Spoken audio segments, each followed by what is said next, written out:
Hey everybody, Ray here. Welcome back to another video. We're switching it up. No Mustang content today. We are moving on to summer, so it's time to get the boat out. It is mid-June. It's the first real hot days of the summer. Yeah, it's supposed to be 30 degrees. Well, it was over 30 yesterday, same for today, same for tomorrow. The next couple weeks gonna be warm. So, time to get the old boat out. Normally I have it out for July 1st. And normally that's fine. It's usually cool up until then, and the water's still frigid around here. The water's maybe, who knows, could be 10, 12 degrees Celsius. It's refreshing, as they say. Actually, it's probably higher than that now. It only ever gets up to maybe 18 or 20, so that's like 68, 70 degrees Fahrenheit. You can hang out in it, no problem, but just not for, before hypothermia sets in, that kind of thing. You got some time. But today, so I pulled it out. I just stored along the back of the barn here, and today I pulled it out. And every spring I have to, inspect for damage from the winter.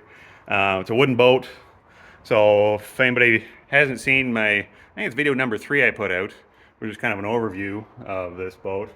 It's a 1953 Lyman Islander.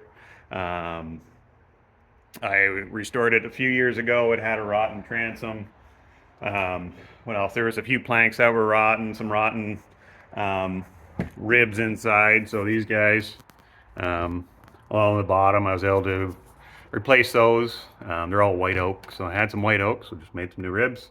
Sistered them up to the old ones. Everything worked all right. Complete paint job, varnish. And yeah, so it's been every spring I have to get it out and, see what kind of shape it's in. Make sure there's no more rotten spots. I give the hull an inspection and make sure everything is as it should. Get all the mouse nests out of it. There's always, so far I've been all right with mice. I started using the product just in little bags, and it just rodent away, and it keeps the mice away, but it does not keep the squirrels away.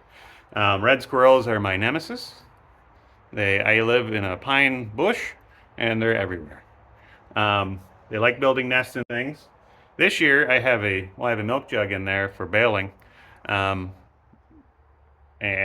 they built a nest in that milk jug, so that was actually convenient. I just dumped it out and it was gone. The only other problem is, so 2 years ago, let me just show you what happened. Better, I leave these doors open because squirrels get in there. So these original design doors were, they have an anchor on them, as you can tell, but the squirrels decided to chew a bigger hole in so they could get in and build the nest up near the fuel tank. So that was a bit of a bummer. That just happened. They were in pristine condition until 2 years ago, till squirrels. So, but I could rebuild them. So far they're all right. I should take them off next winter entirely. It's just plywood, so I could cut a new, it's not a super intricate design, so I could cut a new anchor in each one of them and just varnish it or stain it mahogany and never notice. There's the old steering wheel right there. Side steer. 2 years ago I also took the engine out, freshened it up. So gave it a paint job. It had a cracked oil pan. I'm hoping everything made it through the winter. I do run antifreeze through my block every winter, just to make sure everything's going to be okay. So first things first, I'm going to vacuum out all the junk, give it a good clean wipe down, and I'll go through my process of getting this thing back in running order.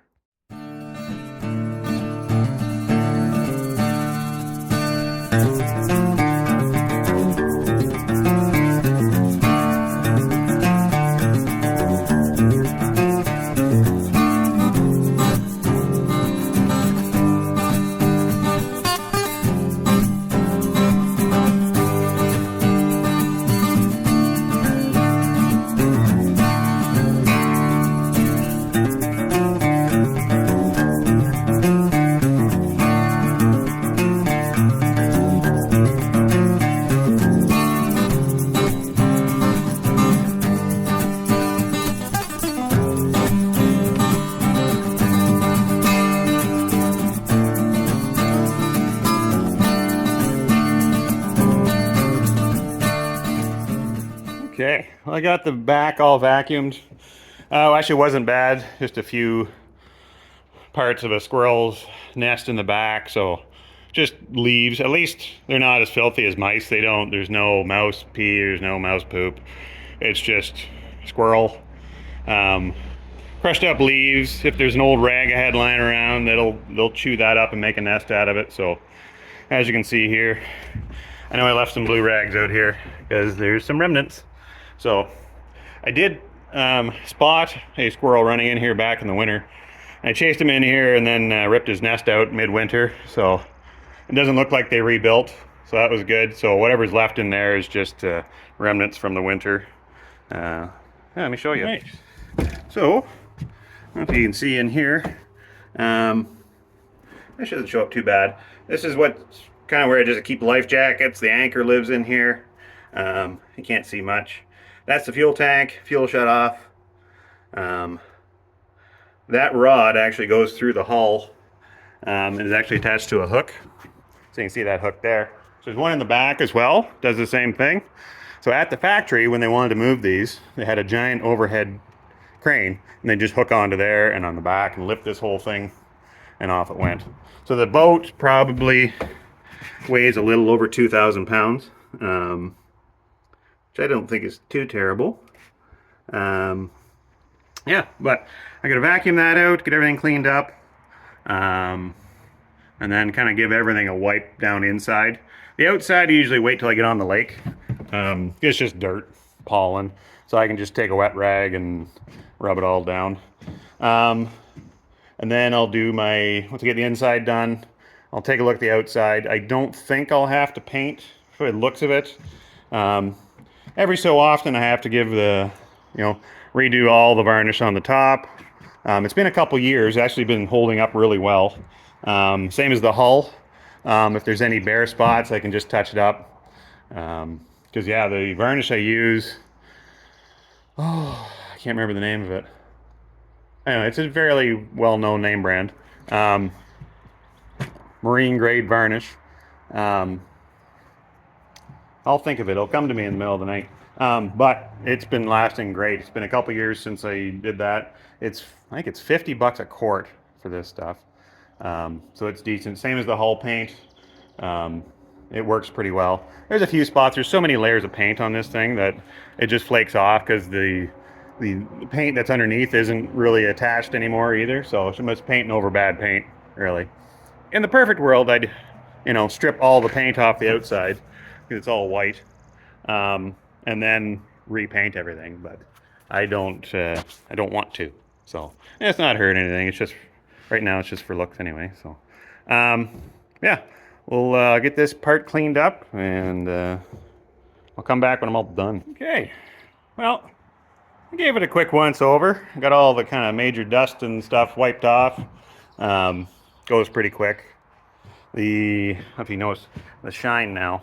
Oh yeah, looks good. So on these old boats, there's a few things you got to remember. Do not just take it and put it in the water. At least with this style of hull.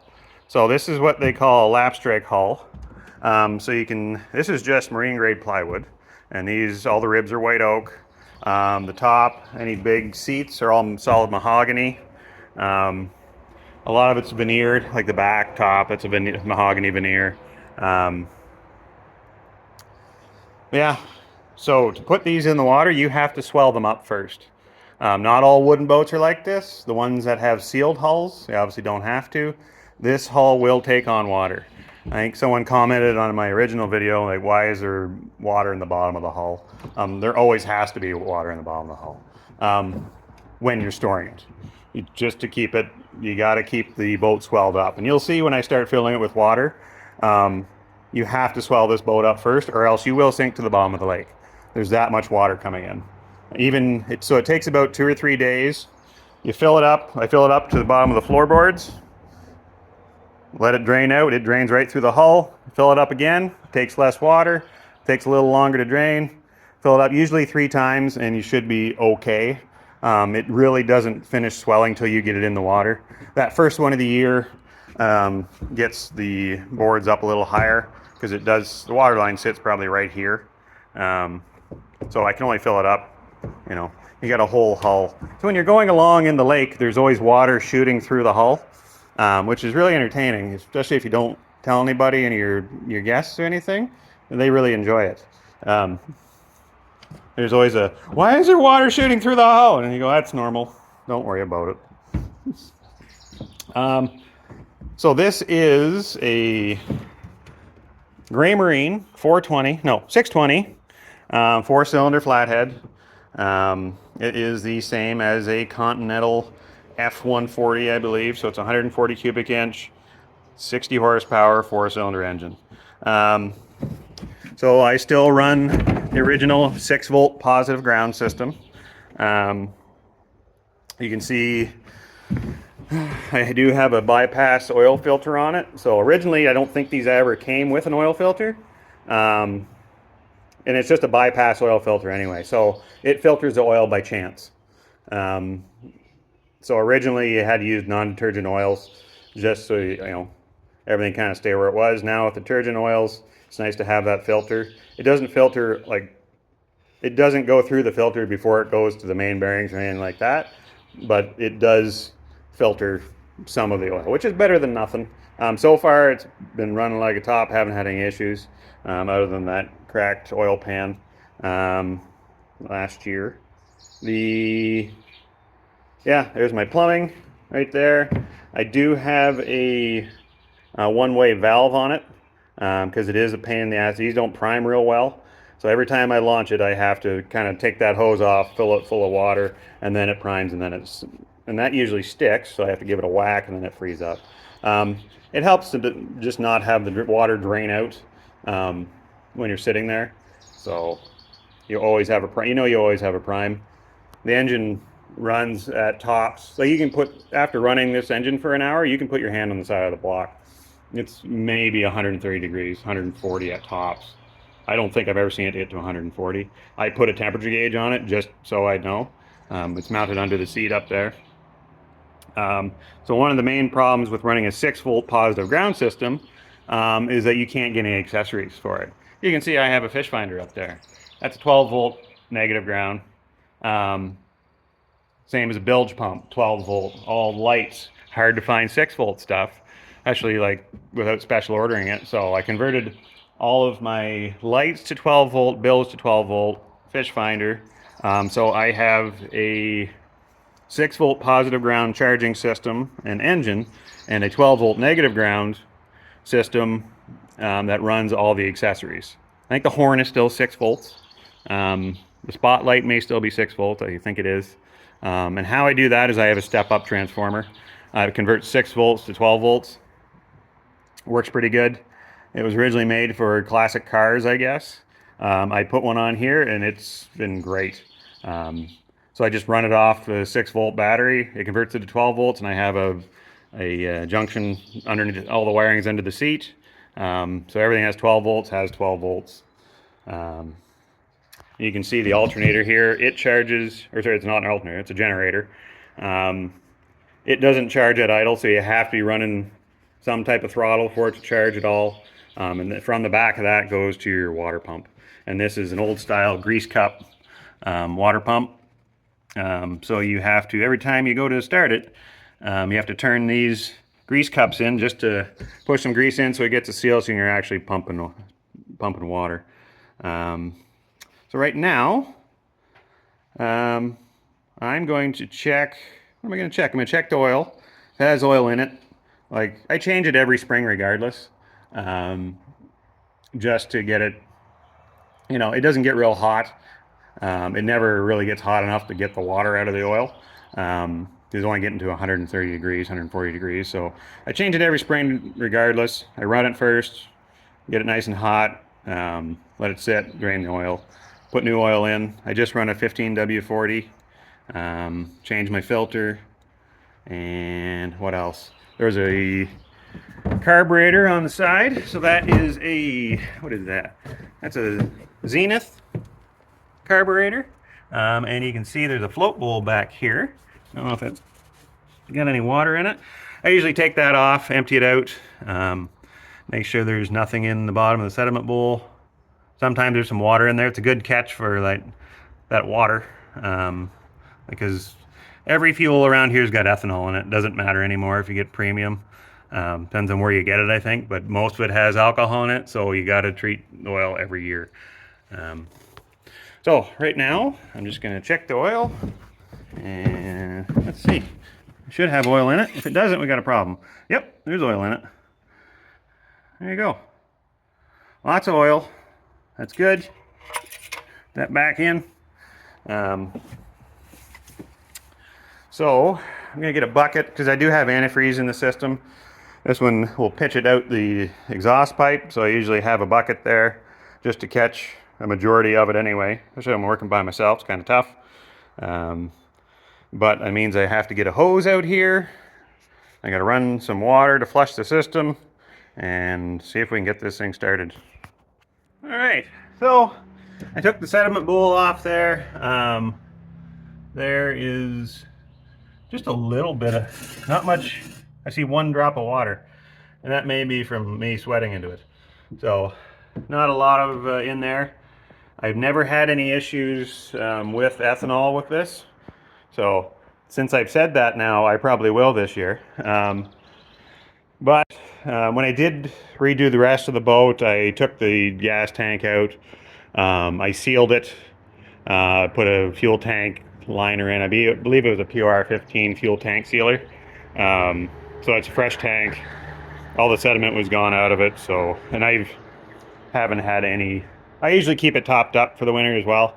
And any water should settle down to the bottom. And I have had water in that separator, what do you call it? Sediment bowl before, and it usually sits in there and doesn't go into the carburetor. So I've been lucky that way. Yeah, it's hot out. God, I just checked. It was 33 degrees.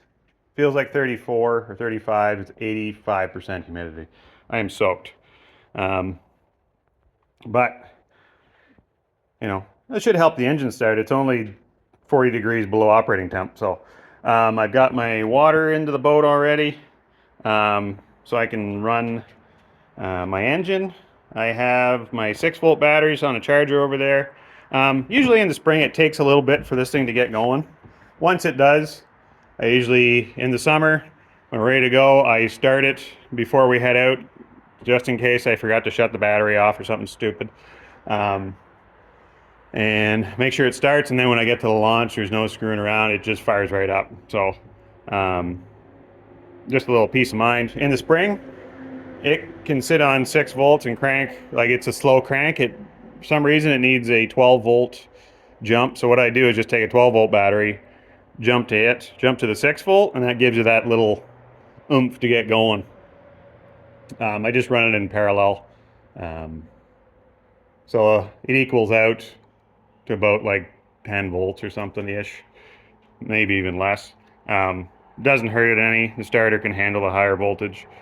Yeah, once it's running, I take it off, obviously, because the generator is not really going to do anything, but it won't charge that 12 volt, and you may end up hurting your generator. So for all of you that have this exact same problem, which is probably very few. But yeah, I'm going to get my batteries all installed, and then we can give her a crank and see what happens. Okay, well, I've got battery in, water to my water pump. I got my bucket hanging over the back there to catch all my antifreeze. Got my, like I said, my water. So I always check, make sure my battery's working. So hit the old horn. Horn works. Key on. Hit the choke. Now hook my 12-volt source up. Oh yeah.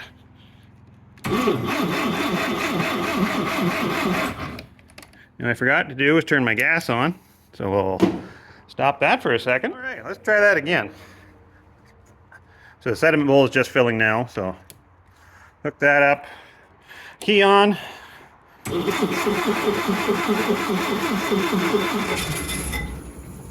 Oh, just give her a little bit.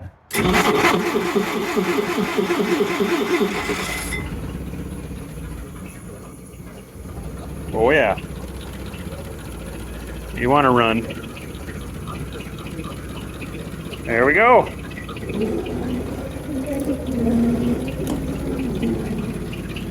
It's not in gear. I have a little bit of clutch drag. See, am I sucking up water? Yep, oh yeah. Gotta keep refilling this.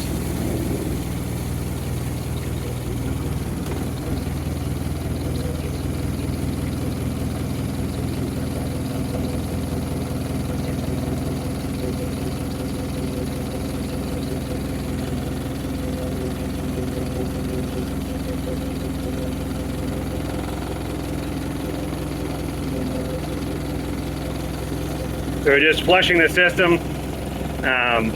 They had antifreeze in it. It should be coming out the back. Yep. There we go. It's coming out the tailpipe. Right in my bucket. Good.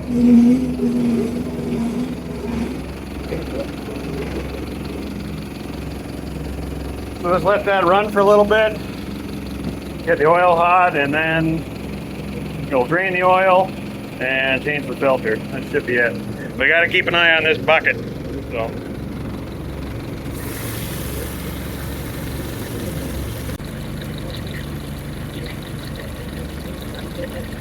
Yeah, once it gets idling, it runs real nice.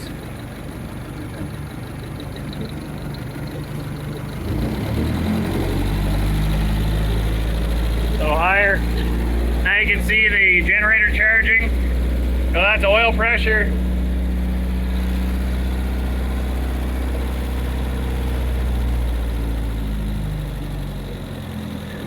Turn her down to an idle.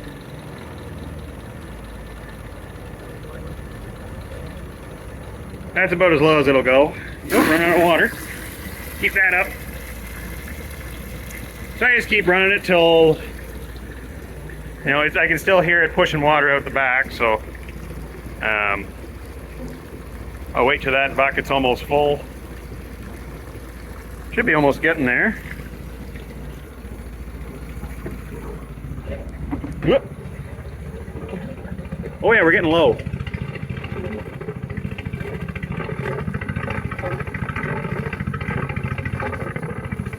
It's still pushing water through.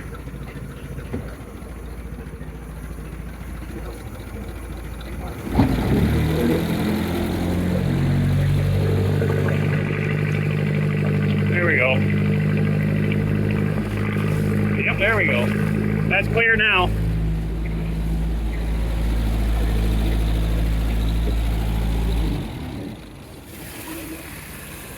That up a little more. I like to run a couple buckets through. It looks like the antifreeze should be well out of the system now, so I think I'll just leave this in here, take my bucket down, leave it to run for a little bit, and it can just puke water on the ground. So.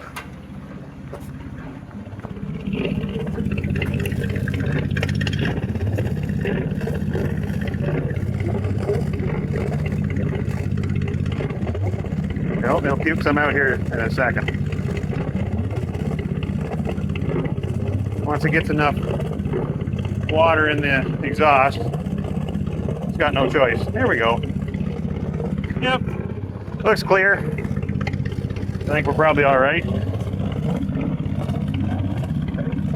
Ow. Right.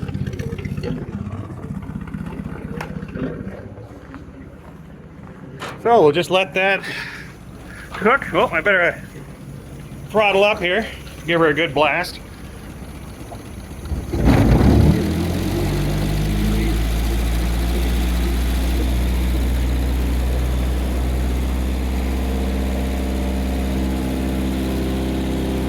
Charging. You can, boom. There we go, lots of water.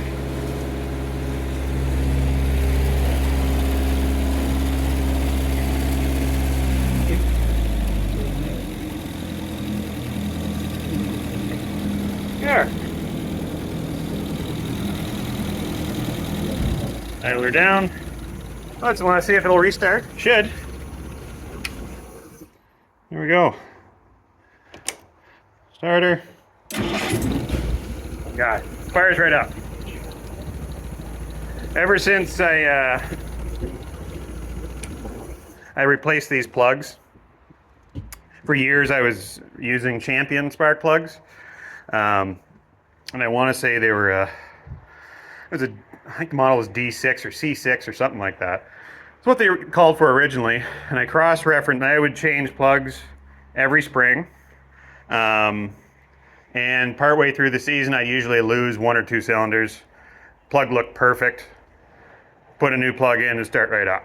So they were always a problem. There's nothing like changing plugs when you're out in the middle of the lake. It makes everybody just feel at ease, especially every time you go. So I switched to an NGK plug, and I think this is the 3rd or 4th season. I haven't touched these plugs. I don't take them out. They just sit there and run. It's been great. So the oil is probably, yeah, it's not warm at all. Yeah, I don't think it is. Let's try the dipstick. Nope, still just ice cold. It takes forever for this engine to warm up, so yeah, I'll probably let it run maybe for a little bit longer, and then we'll get the oil sucked out of it. Okay, so it's been running for, I don't know, 15-20 minutes. So I'm gonna shut it down, just wait for the oil to settle, and then get that oil taken out of there. So, so right now, all I need to do, hit the old key, and then that water I can just pour in the bottom of the hull anyway. So this now has to sit and fill up the boat for, I don't know, how long is that going to take? A few hours. The first fill of the boat takes forever, just because there's so much leakage. So just pour that in the bottom of the boat.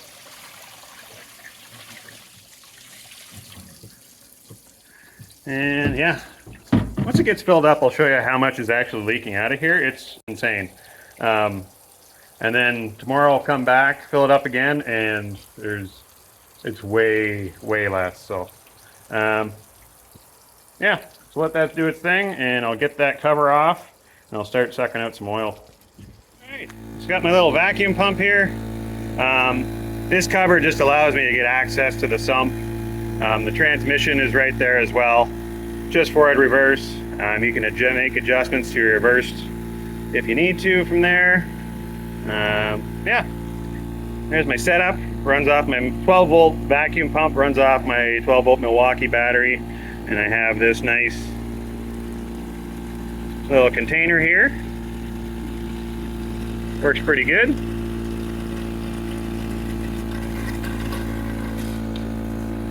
Just scooch it in a little further.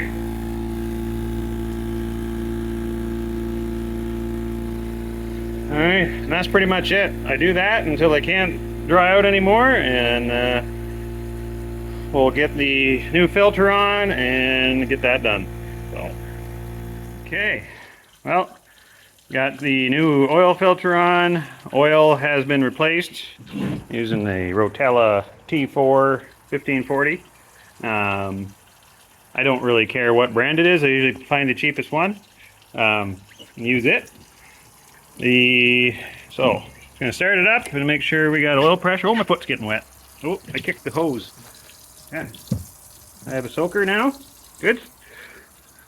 So let's see if this fires up. Where is it?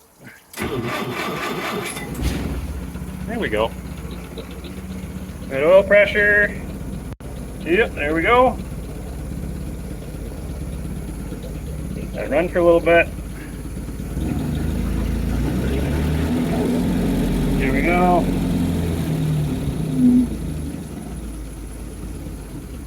Okay, that's it. And yeah, that should be it. Check the oil. It would have filled the filter. I had a little over full, just for that. And yeah, I think that's it. We'll probably be taking it out well, I'm trying to get it ready for this weekend. But I will show you, how far are we? So the water is slowly coming up. The boat is pitched forward a little bit, so it's filling the bow first. I have to put the plug in, so it actually does hold the water. But I have to make sure that I remember I have the hose on, because if you forget, and it'll fill the boat all the way up, like all the way. So at one time I had accidentally forgot until it was like 10 o'clock at night, and it was, I think, my third time filling, and it holds a lot water. It holds the water better after the third time, and it was up pretty much to the dipstick down there. So out of caution, I did another oil change. I didn't run it. I sucked all the oil out. Luckily there wasn't any water in it, so, but gave it a quick oil change and that was it. So you just have to make sure that you have that, you have that on. So I'm gonna get this all cleaned up and just wait for it to fill. Okay, so boat's still filling. Yeah, you can see the water dripping out all along here, along the bottom. So it's just pouring out of there. So that's normal. So if I didn't do this first, that would be going the opposite way into the boat. So yeah, you can see it's coming out pretty fast. That slows down immensely. So I'll come back when we're full and been sitting for a while. Okay, well, it is a few days later, and I believe this is my third time filling. So I've been doing just running the hose into the boat, you know, filling up just below the floorboards every night. I missed one night this week, so I think this is the third time. But you can see there's currently water in the boat all the way along the bottom. You can see the water in there. I move it around, I guess. The bottom's pretty well covered. I'm just gonna let it run for probably another half hour or so. But yeah, no more leaks. Well, a few drips here and there, which is expected. Yeah, boat's nice and tight now. It'd probably be all right to take in the water. I wouldn't have any worries about it.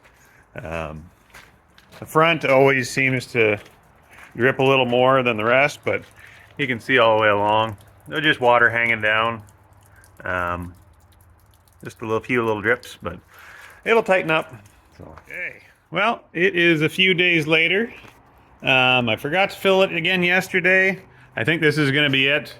So you can see back there, it's full of water. So I'm almost up to the floorboards now. And there's no water leaking out anymore, just a few drips here and there, but it has significantly slowed down. The back, there's nothing coming out. And the front, yeah, just down to a slow dribble. So I think we're good. So what I like to do is fill it until it holds water and doesn't leak out anymore. So I think we're at that point. So next stop will be the lake. See how it goes. But until then, I'm gonna finish off this video. So yeah, just a little, instruction video, I guess, on what I have to do to get this boat ready. Any other wood boat owners out there may have to do this or may not.